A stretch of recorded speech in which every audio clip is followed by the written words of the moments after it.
sonra şey yapacağız. Merhabalar tekrar.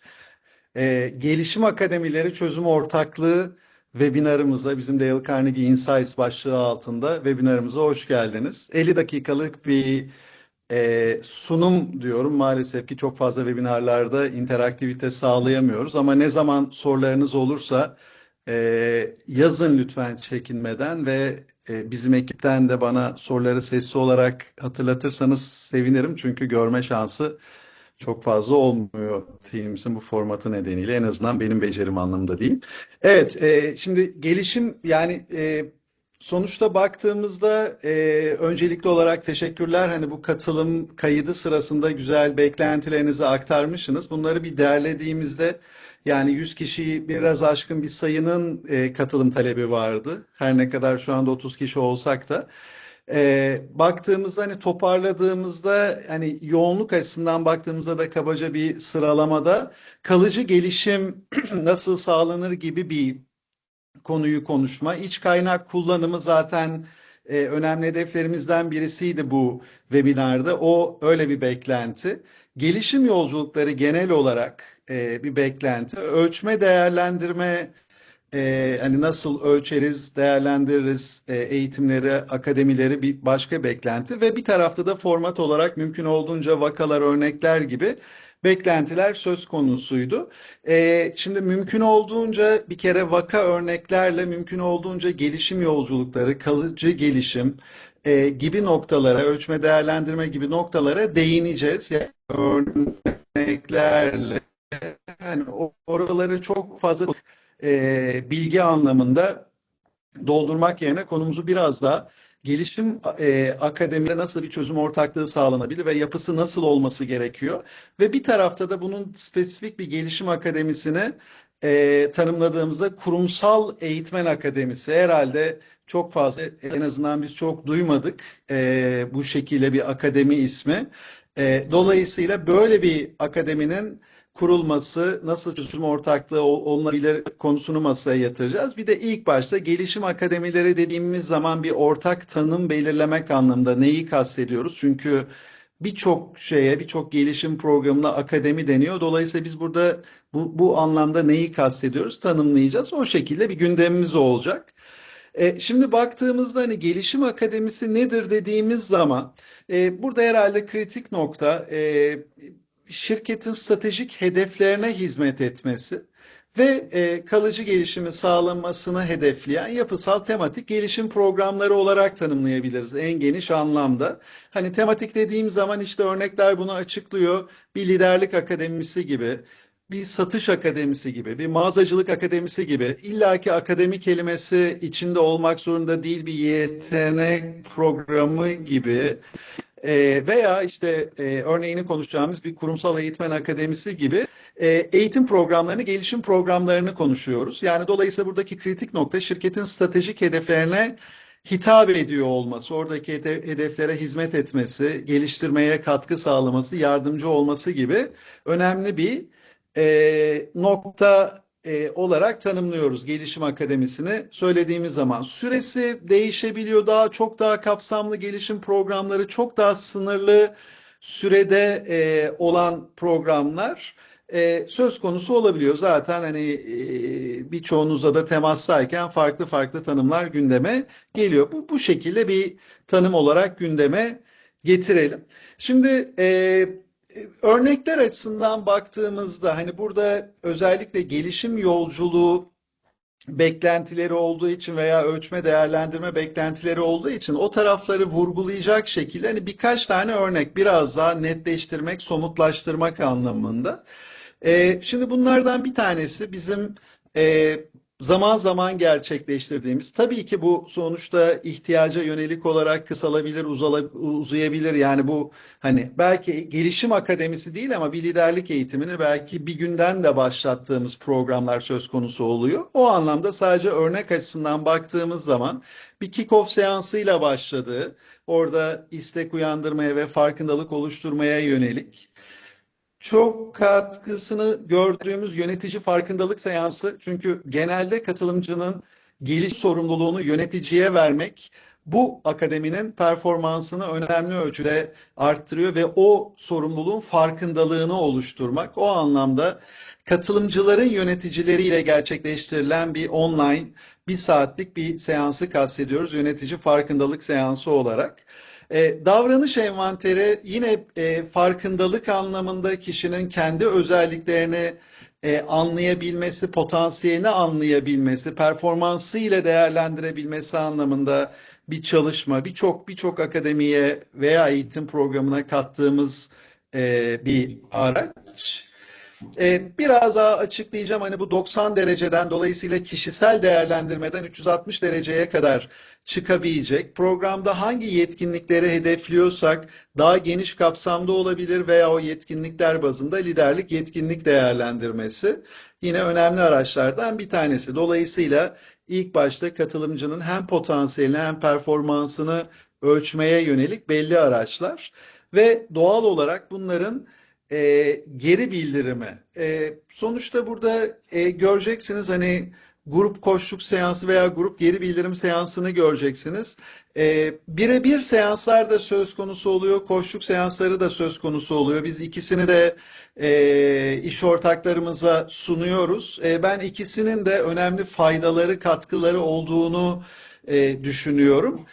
Birebir koçluk seansıyla grup koçluğunu veya grup geri bildirim seansını karşılaştırdığımızda hani bildiğiniz gibi 70-20-10 öğrenme modelinde sonuçta o akran öğrenmesini dolayısıyla daha doğrusu sosyal öğrenmeyi yani akran öğrenmesini veya peer-to-peer learning'i tetiklemesi anlamında grup seanslarını da çok faydalı bulduğumu, etkili bulduğumu söyleyebilirim. E, Eğitim seansları başladığında yüz yüze seanslar var. Ekranda gördüğünüz gibi e, birer günden 4 zamana yaygın seans olarak adlandırıyoruz bunu. Yine hani gelişim yolculuğu dediğimiz zaman veya kalıcı davranış değişimi dediğiniz zaman 4 günlük bir eğitimi arka arkaya vermekle zamana yaygın vermek arasında dağlar kadar fark var.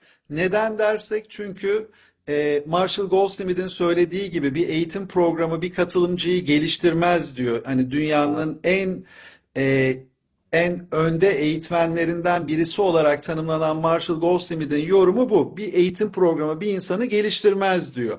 Ama şu şekilde devam ediyor. Eğitimde aldığını iş hayatına taşıdığı takdirde gelişim sağlar diyor. Dolayısıyla eğitim programları ne kadar iş hayatına taşımaya yönelik tasarlanırsa o zaman etkisi ve kalıcı değişimi sağlaması, kalıcı davranış değişimini sağlaması o kadar yüksek olacak. O çerçevede biz şiddetle her ne kadar katılımcı açısından, akademiler açısından, bizler açısından operasyonu daha zor olsa bile, planlaması daha zor olsa bile hani bunu bir yatırım olarak görüyoruz ve geri dönüşünün daha yüksek olması anlamında da zamana yaygın dediğimiz seans aralarına uygulama için, işe taşıma için fırsat koyduğumuz formatta gerçekleştiriyoruz. Zaman zaman aralarında koçluk seansı çok katkı sağlıyor. O çerçevede yine iki tane koçluk seansını görüyorsunuz. Bu formatta götürdüğümüz ve kapanış seansı ile bütün kazanımları, bütün birazdan konuşacağımız projeleri aktardığımız dolayısıyla hani peer-to-peer learning'e yine çok ciddi hizmet eden bir seansı tamamlıyoruz. Opsiyonel olarak daha sonra belli bir aralık sonra 3 ay sonra 6 ay sonra takip seansıyla bir hatırlatma, bir sürdürülebilirliğe hizmet eden seanslar ekliyoruz. Bir tane örnek sadece. Devam edersek bütün programın başından kick-off'tan başlayarak orada farkındalık oluşturup sonra geri bildirim seansında hazırlatmaya başladığımız herkesin programdaki gelişim hedeflerine ek olarak bir de kendisine bir gelişim planı oluşturdu. Ama bu gelişim planı sadece gelişim alanlarında yani zayıf noktalarında değil, güçlü yönleriyle başladı. Güçlü yönlerini parlatma planı oluşturduğumuz, böylece liderlik tarafında quick win'leri kazanmasını hedeflediğimiz bir gelişim planı. Buna paralel genelde akademilerde önerdiğimiz, gelişim yolculuklarında önerdiğimiz bir araç olmuş oluyor.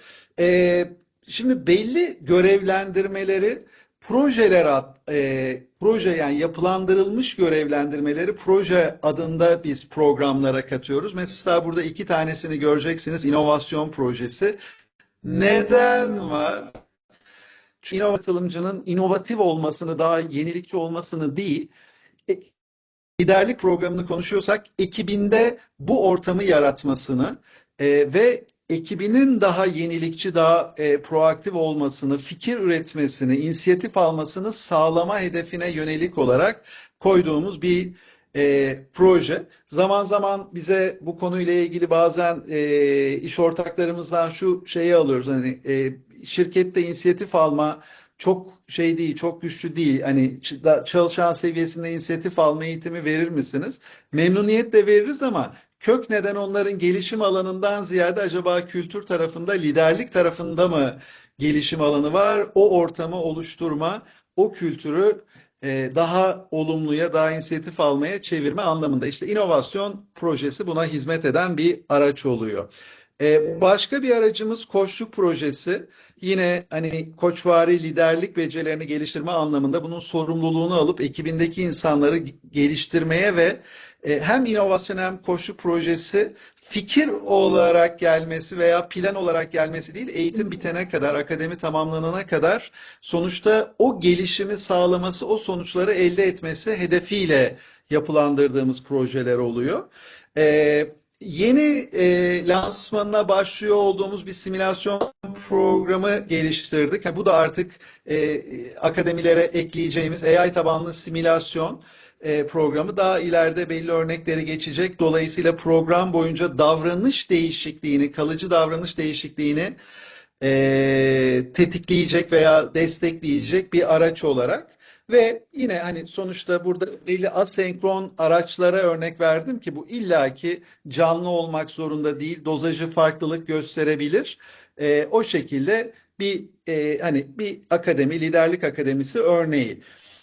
Başka bir tane örnek. Neden bu örnek? Çünkü biraz daha süre açısından baktığımızda ve o asenkron ve senkron yani canlı ve canlı olmayan oranlarına baktığımızda oldukça farklı biraz önce gördüğüm şeyden sunmaya çalıştığımdan muhtemelen liderlik akademisinde biraz belki yani bu mu biraz göz korkutucu oluyor özellikle bu günümüz ekonominin hani çok da iyi olmadığı noktalarda ama alternatifleri de olabilir işte bir tanesi geri bildirim akademisi eğer ki bir geri bildirim kültürünü geliştirme bunu şirkette oturtma hedefi varsa ki yine liderliğe ve stratejik hedeflere katkı sağlayacak bir gelişim olacaktır.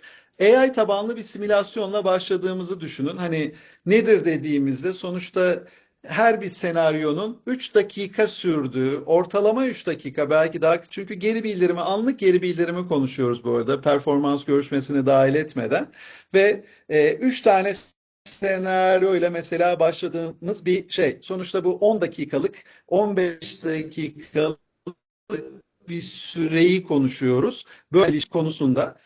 Ondan sonra bunu yine asenkron bir araçla, videolarla desteklenebilir. İşin bilgi tarafı, uygulama tarafı nasıl oluyor? Dolayısıyla videoyla güzel videoda da uygulamalı bir şekilde göstererek bir araçla desteklenebilir. Dolayısıyla senkron yapıyla başladık. Ondan sonra artık dikkat ederseniz biraz evvelkinde hani 4 gün eğitimi konuşurken şu anda sadece online veya yüz yüz yarım günlük. Artık buna eğitim demeyelim çünkü bilgi tarafını hepsini aktardık. Bu tamamen atölye çalışması, tamamen uygulama üzerine ve geri bildirim alma üzerine bir format olduğunu düşünün. Ve simülasyonla tamamlıyoruz. Benzer veya farklı senaryolar ama geri bildirim üzerine. Şimdi neden simülasyonla başlayıp simülasyonla başlıyoruz? Çünkü hani bizim önerdiğimiz simülasyon programı esasında şu anda ekranda gördüğünüz bir bakıma bir development center yani bir gelişim merkezi projesi olmuş oluyor. Çünkü bu simülasyon programında bizim değerlendirme kriterleri neyse, örnek geri bildirime takdirle mi başla, işte gelişim alanını davranış yani kişisel özelliği değil de davranışa ver gibi neyse kriterlerimiz onların puanlamasıyla ve ne güçlü ne zayıf gibi basit bir raporla tamamlanıyor simülasyonu. 3 dakikalık senaryo sonunda ve aynı şekilde de bu bütün üçer senaryo başta sonunda değerlendirildiğinde o zaman puanındaki gelişme direkt olarak davranışsal gelişimi, geri bildirim davranışındaki gelişimi ölçme olacak. Dolayısıyla bu kadar kısa ve bu kadar basit bir programda davranışı gelişme, ölçme gibi bir durumda söz konusu olacak. Neden? Biraz evvel söylediğimiz gibi simülasyonun sonuçlarıyla karşılaştırıp raporlayarak ölçme gibi bir durum olacak. Bu da çok daha kısa başka bir örnekti.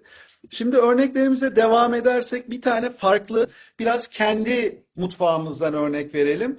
Dale Carnegie Eğitmenlik Akademisi olarak adlandırdık. Normalde kendi içimizde böyle söylemiyoruz ama hani akademik kavramını kullanarak eğitmenlik akademisi diyelim. Neden bu örnek? Çünkü o çözüm ortaklığından bir tanesi, gündemimizden bir tanesi sonuçta kurumsal eğitmen akademisi olduğu için oraya zemin oluşturmak anlamında bizim eğitmenleri nasıl, kendi eğitmenlerimizi nasıl geliştirdiğimizi, nasıl devreye kattığımızı gösteren bir süreç olduğu için özellikle bunu seçtim. Bunu da iki aşamalı olarak aktarmaya çalışacağım. Öncelikli olarak bence şunu iyi tanımlamak gerekiyor. Kurumsal eğitmenlik nedir dediğimizde, ilk başta ne değildir dediğimizde kurumsal eğitmenlik sunum demek değildir. Çünkü bunu yıllardır çok örneğini görüyoruz. Eğiticinin eğitimi programı sunum eğitiminin üzerine bir çarpı atılıp eğiticinin eğitimi yazılmış ve direkt olarak sadece ve sadece sunum becerilerine odaklanan bir program olarak teklif edilebiliyor.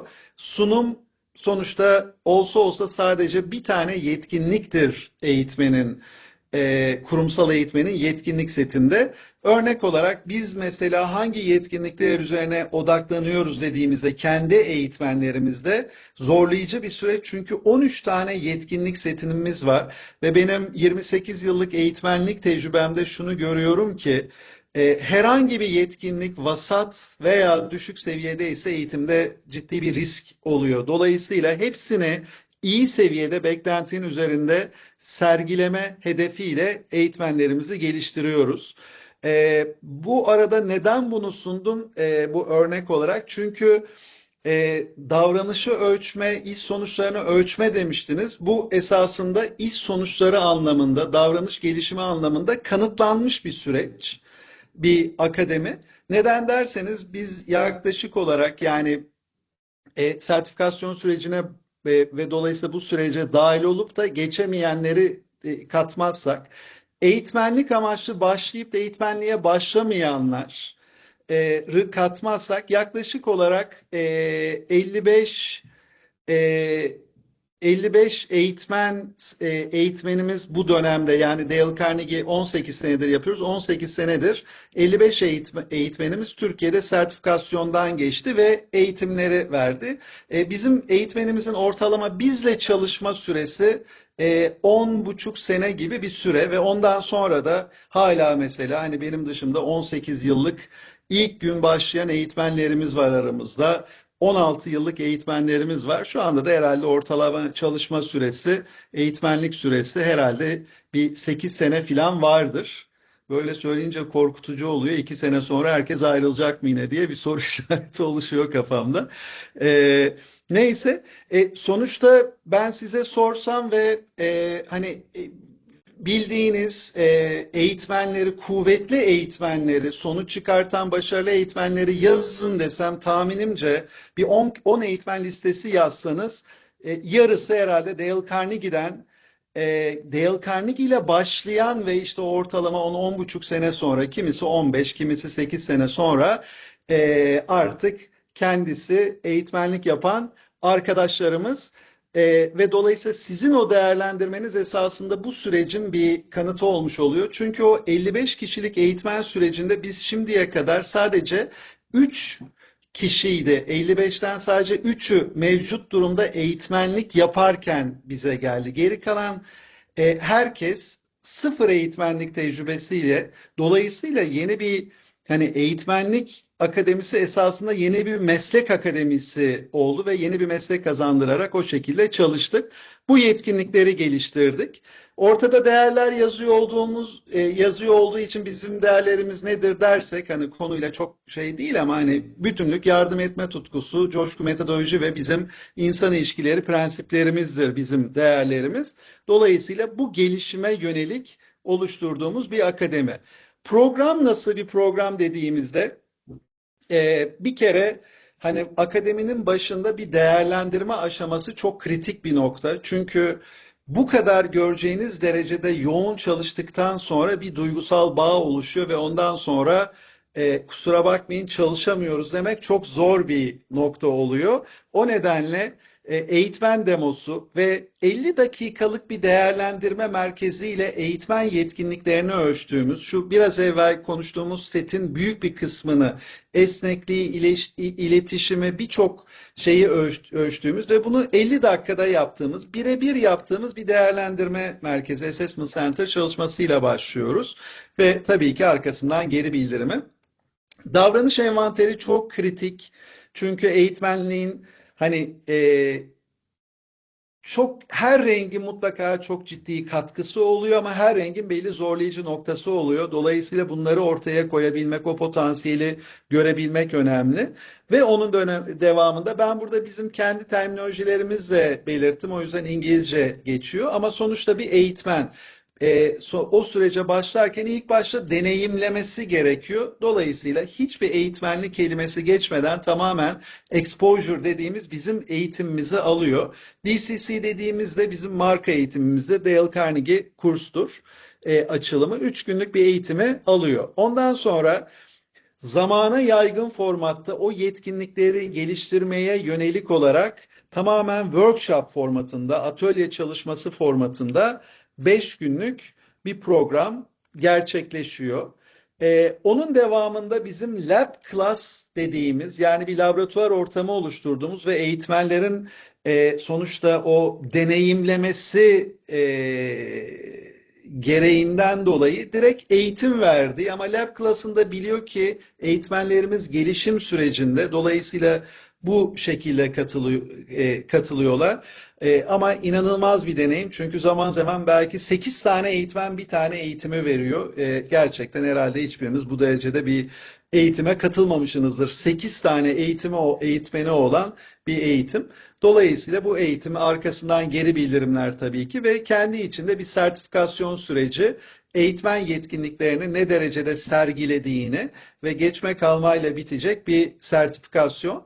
Sonra devam ediyor artık. Hani ilk başta exposure'ı almıştı ya, o eğitimi almıştı. Artık bunun eğitmenliği üzerine 4 günlük bir workshop, yine yüz yüze, yine zamana yaygın. Artık burada içerik devreye giriyor. İçeriği hakim hale geliyor ve o yetkinliklerle bunu birleştirmeye çalışıyor. Tandem eğitim dediğimiz şey bizim tecrübeli eğitmenlerimizle minimum 2 tane 2 günlük eğitim vermesi gerekiyor. Dolayısıyla burada paslaşarak eğitim veriyor ve o tecrübeli eğitmenlerimizden geri bildirim alıyor. Ve en son sertifikasyon aşamasıyla DNA dediğimiz sertifikasyonla ilk 3 gününde yine bir workshop formatında ama grup içinde bir Carnegie Master dediğimiz veya Master Trainer dediğimiz bir hani bizim kendi ünvanımızdır onunla ve sonrasında da artık bir gerçek sınıfa, lab class'a DCC'yi verdiği bir formatta programı tamamlıyoruz ve bu bizim 3 aya, 4 aya, zaman zaman daha uzun süreye yayılmış bir süreç olmuş oluyor Eğitmenlik Akademisi. İşte sizlere sunduğumuz o eğitimleri eğitmenlerimiz bu süreçten geçerek, tabii ki gelişim tarafı bitmiyor, esasında yeni başlıyor ama bu süreçten geçerek aktarıyorlar. Sonuçta bütün süreç boyunca yine asenkron, video ağırlıklı asenkron eğitimler kendi internetimizde destekliyoruz. İşte o yetkinliklerin nasıl sergilendiğini dünyadan bütün örneklerle, belli videolarla ortaya koyuyoruz. Bir sonuncu örneğimiz de bu da yine bizden. Bu sefer Düşünün ki bu eğitimi tamamladı, bu süreci tamamladı ve eğitmenlik yapıyor ve diyor ki eğitmenimiz veya beraber karar veriyoruz, ben liderlik eğitimi de vermek istiyorum. O zaman belli şartlarımız var, işte mutlaka yöneticilik tecrübesi şu bu. Ama nasıl bir gelişim programı, nasıl bir akademi dediğimiz zaman yine eğitim alıyor. Mutlaka almak zorunda liderlik eğitimini. Bir katılımcı olarak eğitmenliği bir kenara bırakıp liderlik eğitimini alıyor.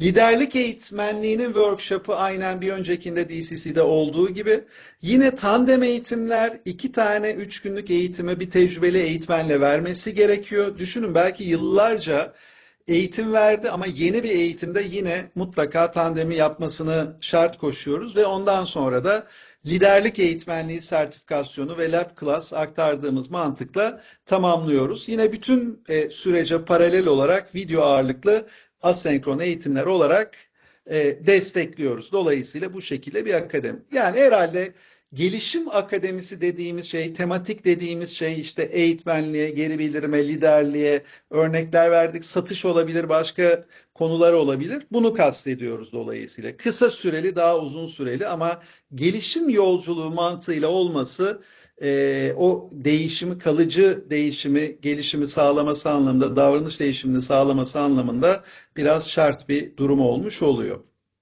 Dolayısıyla gelişim yolculuğu dedik, hani neyi kastediyoruz dediğimizde bu bir süreç.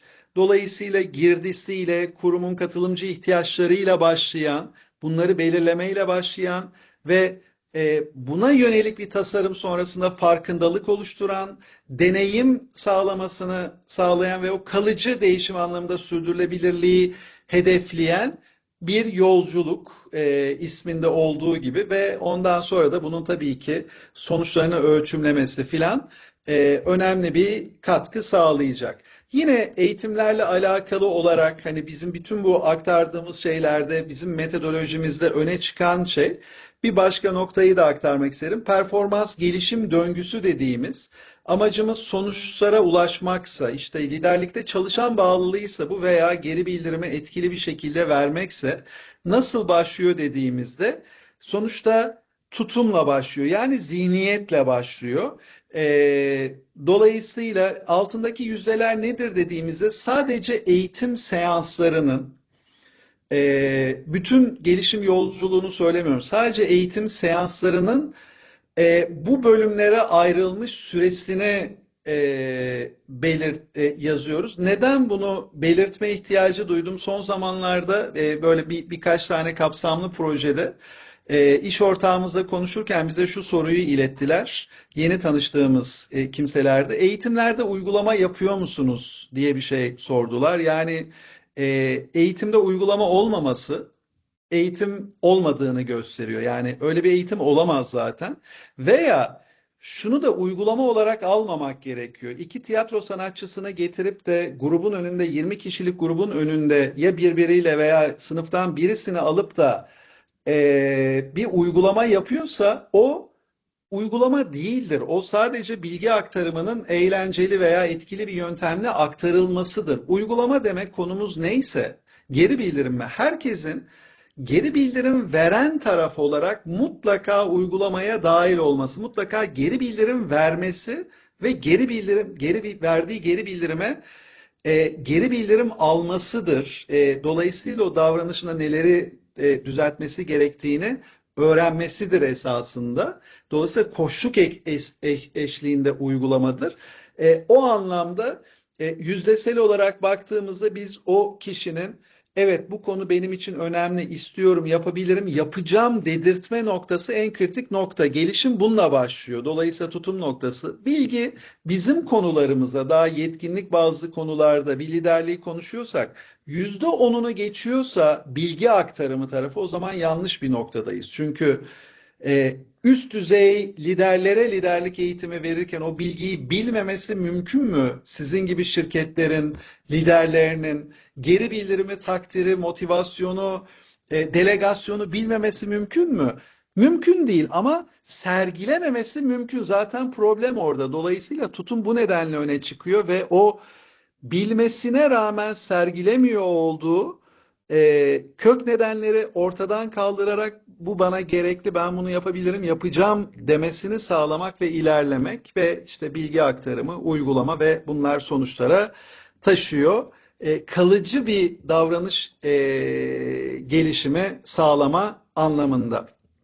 Şimdi gelişim akademilerini konuştuk. Peki gelişim akademisi sürecini, yani sizler bünyesinde, şirketler bünyesinde bir gelişim akademisi, liderlik mi, satış mı, kurumsal eğitmen mi fark etmez, mağazacılık mı, nasıl tasarlanması gerekir, nasıl işliyor? Basitçe bir süreç. Yani üç aşağı beş yukarı mutlaka benzerlerini uyguluyorsunuzdur ama yine ortak noktada buluşmak anlamında hızlıca geçelim. Kurumsal ihtiyacı belirleme dedik. Hedefleri belirleme, yani şirket stratejik hedeflere hizmet etmesi gerekiyordu ya, kurumsal olarak neye ihtiyaç var? Bir örneklemesiyle götüreceğim bunu. Hedefleri belirleme, dolayısıyla o akademinin kazanımları ne olacak, ne amaçlı, yani başardık dediğimiz kriterler ne olacak, o anlamda hedefleri belirleme.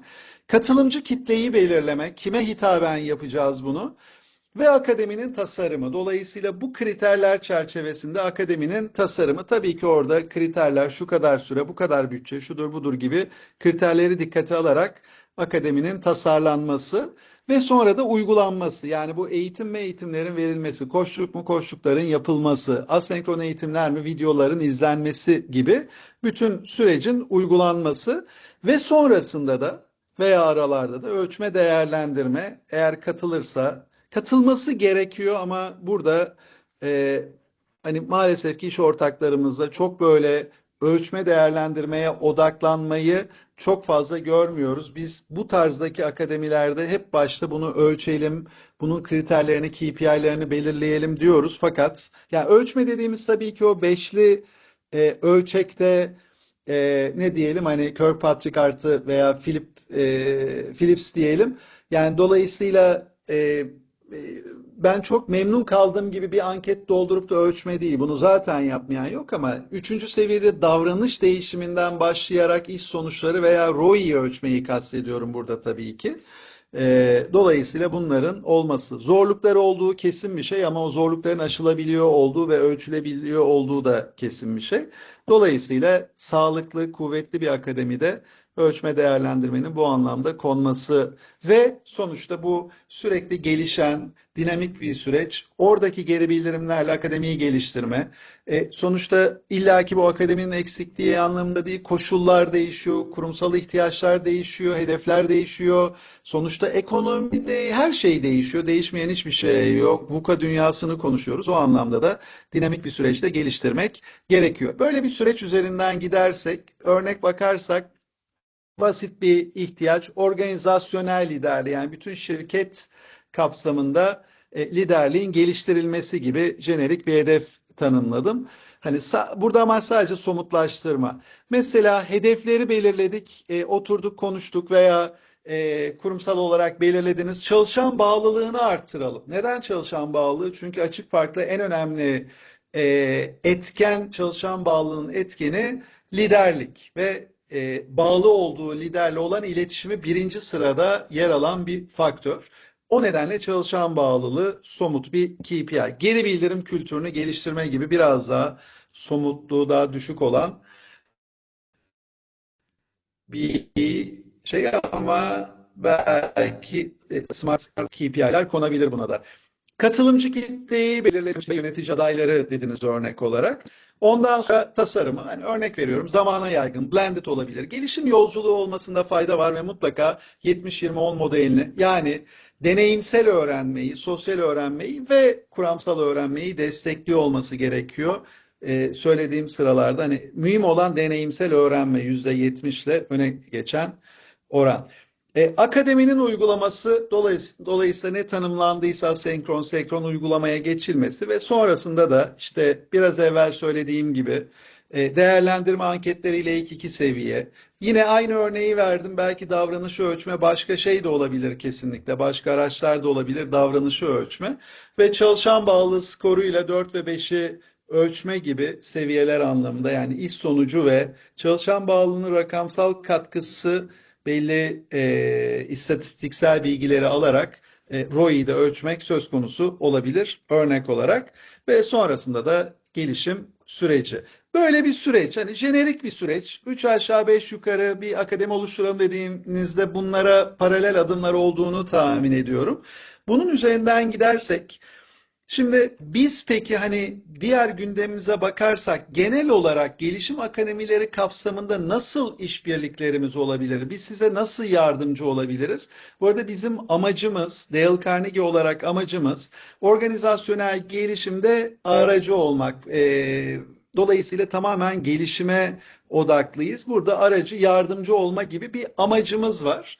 Ve bunu ya kişileri ya takımları veya organizasyonları geliştirerek destek olmaya çalışıyoruz. Şimdi o anlamda bu amacımıza hizmet ederken bir tarafta da size, hani sizin de bu amaçtan faydalanmanızı nasıl sağlayabiliriz dersek, aynı süreci düşündüğümüzde, şimdi bir kere bizim genelde uyguladığımız, esasında burada iki tane şey var. Genelde uyguladığımız ve en çok hani akademi anlamında baktığımızda akademinin tasarımı ve uygulaması bizden en çok gelen talep ve bizim en çok çalıştığımız konu budur esasında.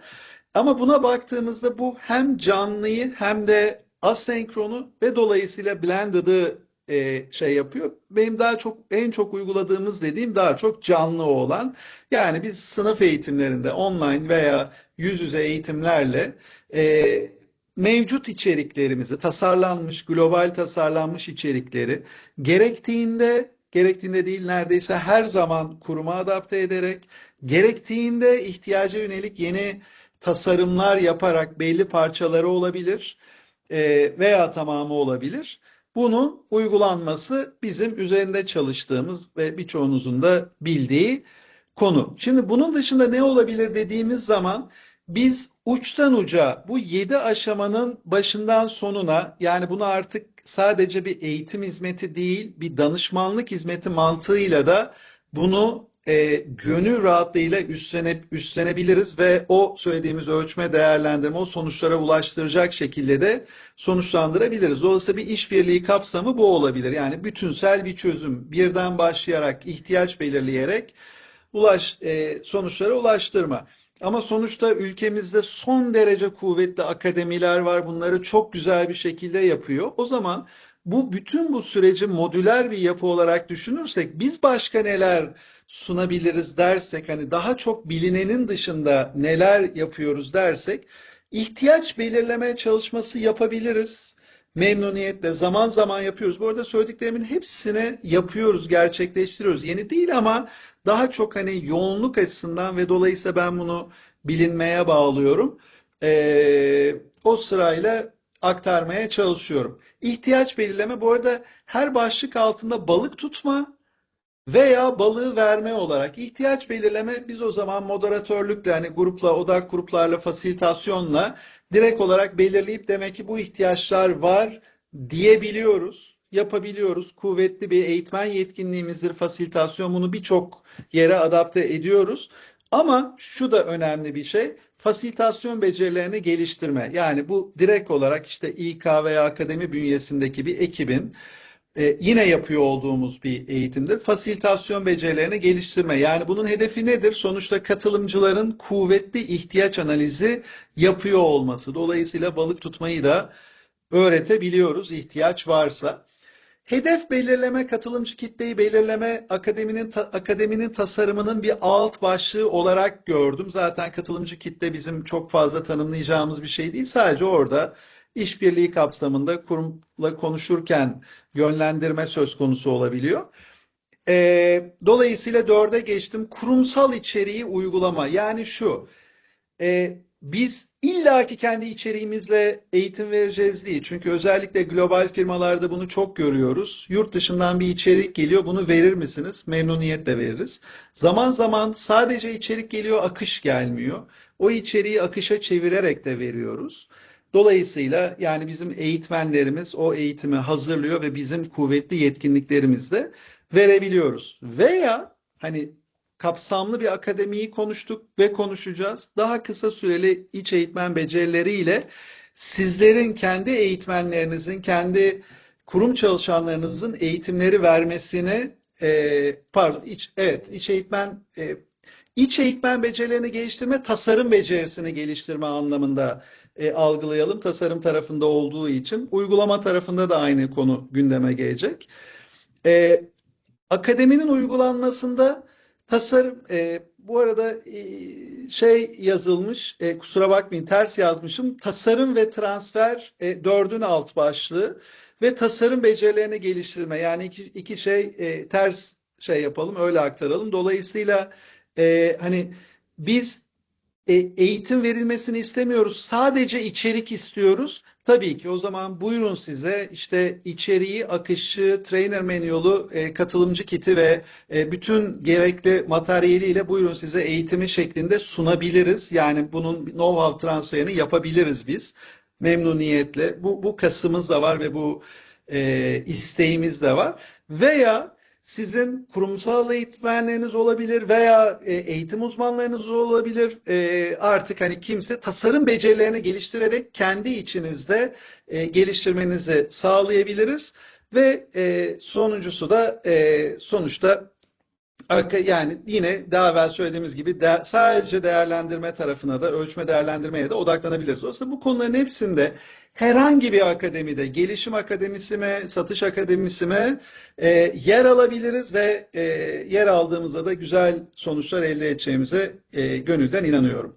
Şimdi bir aşama daha götürürsek konumuzu ve son başlığımız kurumsal eğitmen akademisi çözüm ortaklığı, yanlış yazmışım kusura bakmayın. Kurumsal eğitmen akademisi, yani spesifik bir gelişim akademisi ne konuşuyoruz? Nedir bunun hedefleri? Bu da başka bir başka daha spesifik bir çözüm ortaklığı. Kurum içi kaynaklarla etkili gelişim akademileri ve eğitim programları geliştirmek ve uygulamak. Yani bu akademinin hedefi sizlerin kendi kaynaklarınızla gelişim akademileri, ama illaki böyle konuştuğumuz gibi kapsamlı olmak zorunda değil. Bu bir günlük eğitimler de olabilir. Bunları geliştirmek ve uygulamak en öncelikli hedef. Bunların sürdürülebilirliği, yani bir sefer uygulamak isteseniz belki çok da feasible bir yatırım olmayabilir, ama bu geliştirerek uygulamak istiyorsanız bunları, o zaman sürdürülebilirlik kritik bir nokta. Dolayısıyla oraya hizmet eden bir hedef ve sonuncusu da doğal olarak günümüzde ve her zaman en kritik noktalardan biri maliyet boyutu. Bu şey, hani belli ölçek ekonomisinde maliyet avantajı sağlayacak bir şey olacak. Bu da hedeflerden bir tanesi. Nasıl bir çözüm ortaklığı kapsamına baktığımızda aynı süreç üzerinden gidersek gelişim akademilerini ve eğitim programlarını kurum içi kaynaklarla tasarlama ve uygulama, yani bu akademiye biraz daha detaylandırırsak bu başlıklar altında. İhtiyacı belirleme, gelişim akademilerini ve eğitim programlarını kurum içi kaynaklarla tasarlama, uygulama. Yani böyle bir ihtiyacınız olduğunu veya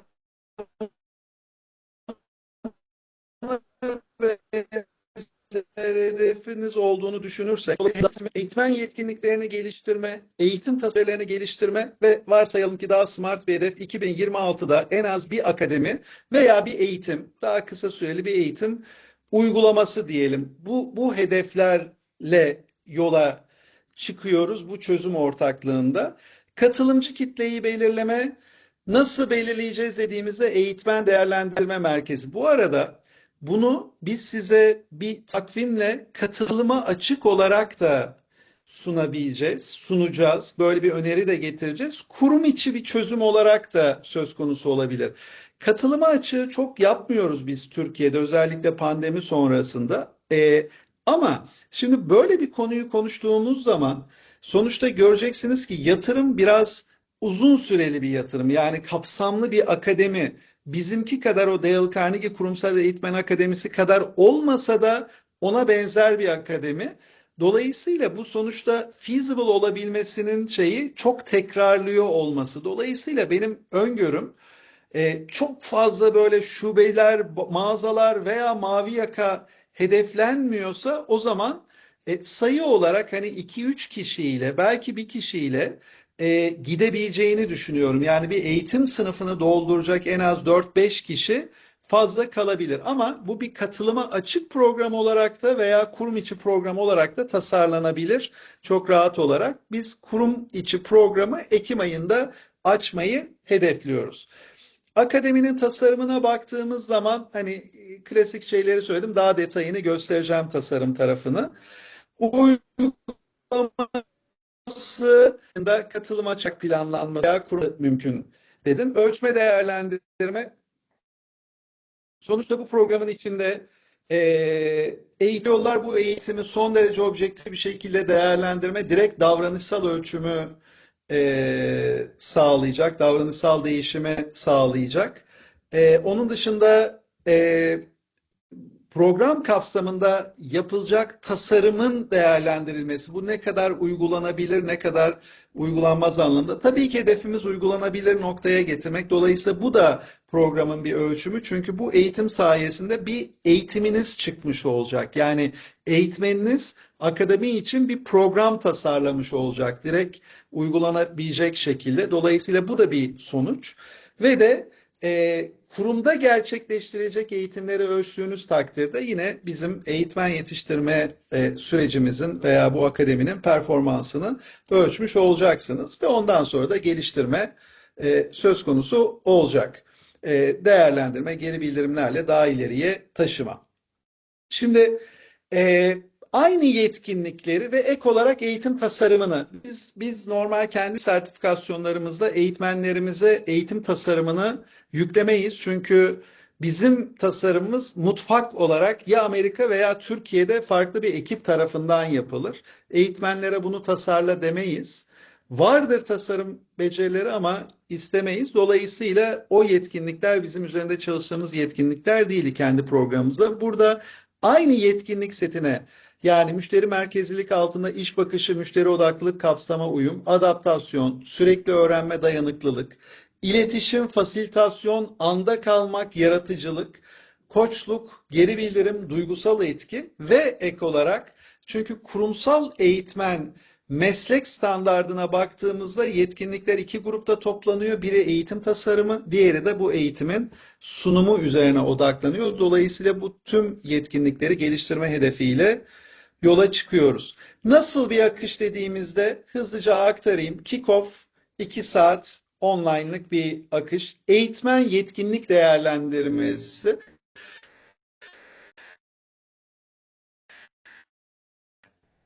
Bu seçme aşamasında altına imza atıyoruz. Bu eğitimleri gerçekleştirecek, bu şekilde bu eğitim verecek diye. Dolayısıyla o yetkinliklerin seviyelerini belirlemek önemli olan bir nokta. Davranış envanteri ve ilk eğitimimiz başlıyor, 2 günlük yüz yüze eğitim ve bunun içinde bu davranış envanteri ve eğitmen yetkinlik değerlendirmesinin geri bildirim, grup geri bildirim seansı da bu 2 günün içinde. Eğitim seanslarına başlıyoruz, devam ediyor ve sonra bir eğitim seansımızı tasarımın görevlendirmesini yapmıştık. Artık belli noktaya geldiğinde bir atölye çalışmasıyla tamamen eğitim tasarımını şey yaparak ilerletmek ve sonlandırma noktasına yaklaşma hedefimiz var bu atölye çalışmasında. Herkesin hazırlayacağı eğitimin tasarımını kastediyoruz burada. Eğitimler, yetkinlik geliştirme eğitimlerimiz devam ediyor. Burada o %55 uygulama herhalde %60-70'lere falan çıkıyordur bu programda. Eğitim sunumu, katılımcılar eğitim sunuyor ve geri bildirim alıyor. Bir gün içinde gerçekleştiriyoruz bunu. Eğer ki grup kalabalık olursa o zaman 2 tane ayrı günde bunu gerçekleştirmeyi hedefliyoruz. Koçluk seansı dolayısıyla bu eğitim sunumu üzerine işte grup koçluğu şeklinde bir üzerinde tartışıyoruz. Sonra tekrar eğitim sunumu ve geri bildirim ve aynı zamanda kapanış, bir gün yüz yüze şeklinde ve takip seansı, belli bir aralık sonrasında takip seansıyla devam edebileceğimiz, opsiyonel sunabileceğimiz bir program. Eğitim tasarlama ve sunma proje olarak söyledim, devam edecek. İşte ilk yüz yüze eğitimde başlayıp devam edecek şey. Eğitmenlik etki planı, o liderlik etki planı mantığıyla gelişim alanlarını, geri bildirim sonrasında gelişim alanlarını belirleyip, kuvvetli yönlerini belirleyip bunlar üzerinde çalıştıracağımız bir araç ve onun dışında da yine simülasyon ve videolarda diğer araçlar olarak sunacağımız bir program. Söylediğim gibi biz hani bu formatta planlıyoruz katılıma açık olarak ama kurum içinde masaya yatırıp daha kısa, daha uzun farklı hedeflere yönelik tabii ki kişiselleştirme, ihtiyaçlarınıza yönelik adapte etmek söz konusu olabilir. Ama nihai olarak kurumunuzda eğitim tasarlayan ve eğitimi veren dolayısıyla iç kaynakları artık ne diyelim hani kullanmaya başladığınız ve performansa dönüştürdüğünüz bir çözüm olmuş oluyor. Çok çok teşekkür ediyorum katılımlarınız için. Dolayısıyla daha detayını konuşmak anlamında benle veya ekibimizle temasa geçerseniz daha fazlasını seve seve aktarma, masaya yatırıp tartışma üzerinde konuşma e, söz konusu olur. Umarım fayda sağlamıştır o ilk baştaki hedeflere veya sizin yazdığınız o beklentilere hizmet eden bir 50 dakikalık webinar olmuştur. Çok çok teşekkür ediyorum tekrar.